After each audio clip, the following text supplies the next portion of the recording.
दोस्तों, आज नूह में दंगे हुए हैं। नूह मेरा गृह क्षेत्र है और मैं बहुत आहत हूँ।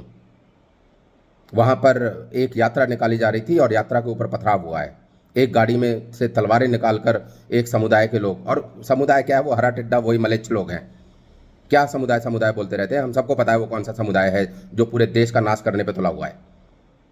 इनको पढ़ने लिखने से कोई मतलब नहीं होता, पैसा इनको सरकार फ्री में देती है, हज सब्सिडी इनको देती है, खाने को इनको फ्री में देती है। इनके लिए जो इनके थोड़े बहुत भी पढ़ते हैं उनके लिए पढ़ने के लिए फ्री में शिक्षा है।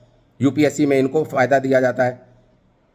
300 से लेकर 350 स्कीमें केवल इन्हीं के लिए चल रही हैं कि किस तरह से इनका शासन जो है वो पूरे देश पर करवाया जाए। जो किसी लायक नहीं है, जो टिड्डों की तरह अपनी जनसंख्या बढ़ाने पर लगे हुए हैं, उनको ये केंद्र सरकार इतना पैसा दे रही है। जो समाज देश के लिए कुछ कर रहा है उसका सारा का सारा पैसा इनके लिए दिया जा रहा है, जो देश को नाश करने पे तुले हुए हैं। अभी थोड़े दिन पहले मुहर्रम का जुलूस था। दिल्ली पुलिस जो है, दिल्ली पुलिस के ऊपर पथराव हुआ है, दिल्ली पुलिस के लोग घायल हुए हैं और दिल्ली पुलिस सीधा सीधा अमित शाह जी के अंडर आती है। केजरीवाल जी कोई दूध के धुले नहीं है, लेकिन दिल्ली में अगर लॉ एंड ऑर्डर की सिचुएशन बिगड़ती है तो उसके लिए अमित शाह डायरेक्टली रिस्पॉन्सिबल है। और ये हिंदू हृदय सम्राट बने बैठे हैं। अभी थोड़े दिन पहले मौलवियों की सैलरी इसी मनोहर लाल खट्टर सरकार ने बढ़ाकर दुगनी कर दी थी। आज तक सुना है आपने किसी ब्राह्मण को ये खट्टर सरकार या मोदी सरकार सैलरी दे रही हो? शंकराचार्य जी का मूर्ति का अनावरण होता है और जो सिटिंग शंकराचार्य होते हैं उनको बुलाने की इनकी हिम्मत नहीं होती। इतने निर्लज्ज लोग हैं ये। तो मेरा मन बहुत आहत है इन दंगों के ऊपर। खट्टर सरकार, मुझे पता है कि क्या होने वाला है क्या नहीं होने वाला है। दिल्ली में जो दंगे हुए थे उसकी रिपोर्ट आप देख लीजिए। जो दंगा करने वाले लोग थे, जिस समुदाय ने दंगा शुरू किया, उस समुदाय को ना केवल बेल कराई गई इसी सरकार के द्वारा, बल्कि उनको बाद में पैसे भी दिए गए। ऐसा मेरा आरोप है।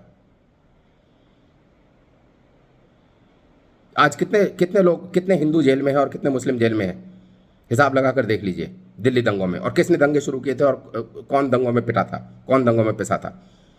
जिसके घर जले वो जेल में है और जिसने घर जलाए वो बेल पे छूट चुके हैं। यही अमानतुल्लाह खान है, हो गई ना बेल।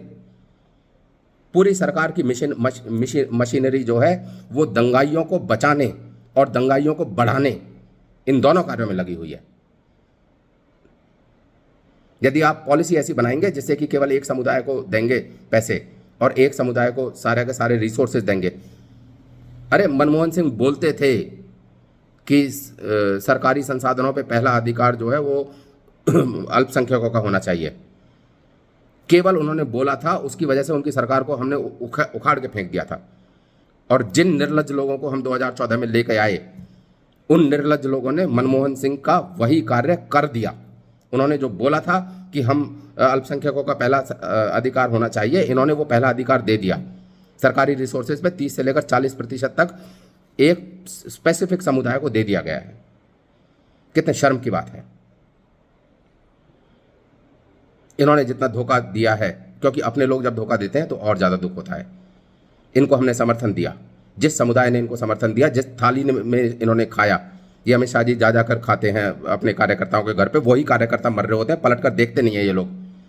बंगाल में जिन कार्यकर्ताओं के घर पे जाकर खाया था चुनाव से पहले, कम से कम उनको तो देख लेते। हमें नहीं देख रहे तो कोई बात नहीं। कर्नाटक में कौन मर रहे हैं? आपके कार्यकर्ता मर रहे हैं। बंगाल में कौन मर रहे हैं? आपके कार्यकर्ता मर रहे हैं। मणिपुर में कौन मर रहे हैं? जिस मैथई समुदाय ने पूरे मन से आपको वोट दिया, जो आपको लेकर आए, उसी मैथई समुदाय के जिले खाली करा दिए गए हैं।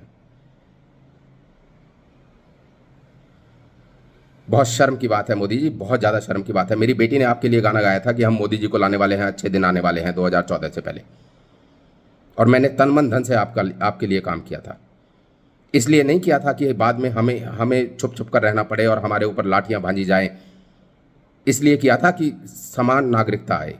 इसलिए किया था कि सब लोगों को बराबर का अधिकार मिले। इसलिए किया था कि हिंदू सांस ले सके। आपने माहौल ऐसा बना दिया कि सर तन से जुदा के नारे लगते हैं और हमें ओपनली चैलेंज करके मारा जाता है। आपके कार्यकर्ता, बीजेपी के कार्यकर्ता मारते हैं। सर तन से जुदा में देख लीजिए जितने लोगों को मारा गया है, उनके पीछे जो एक समुदाय के लोग हैं वो बीजेपी से जुड़े हुए लोग हैं। शर्म की बात है, इतनी शर्म की बात है कि हम जब लोगों को जाकर बोलते हैं कि ये ऐसा हुआ है, तो लोग हमें पलट कर बोलते हैं कि आपने तो मोदी जी को बड़ा समर्थन दिया था, गलती हुई है और इस गलती का हम सुधार करेंगे। जो समुदाय मोदी जी को ला सकता है वो मोदी जी को हटा भी सकता है। पूरी शक्ति के साथ लड़ेंगे, जीतेंगे मरेंगे वो भगवान के हाथ में है, लेकिन लड़ेंगे जरूर। दंगों में मरने के लिए हम ये हिंदुओं की संतानें नहीं है।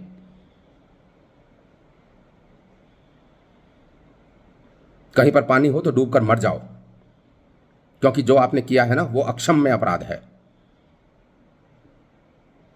वीडियो को मैं यहीं पे बंद करता हूं, लेकिन ये पॉलिटिकल विकल्प एकम सनातन भारत दल के नाम से जो बनाया गया है वो ऐसे ही निराश होकर बनाया गया है, दुखी होकर बनाया गया है, अपनी जीवन की सारी सेविंग्स को खपा कर बनाया गया है। हिंदुओं में क्षत्रियता अभी इतनी खत्म नहीं हुई है कि आपके खिलाफ ना लड़ सके। क्षत्रियता है हिंदुओं में। जो हमारे मंदिरों को नष्ट करेगा उसके खिलाफ लड़ेंगे। जिसने सीता माता की रसोई तोड़ी है उसके खिलाफ लड़ेंगे। जिसने स्वयंभू शिवलिंगों को तोड़कर एक कॉरिडोर बना दिया है, एक ट्रैवल एजेंट का जो काम करता है, उसके खिलाफ लड़ेंगे। और हार जीत तो प्रभु के हाथ में है, लेकिन लड़ेंगे जरूर।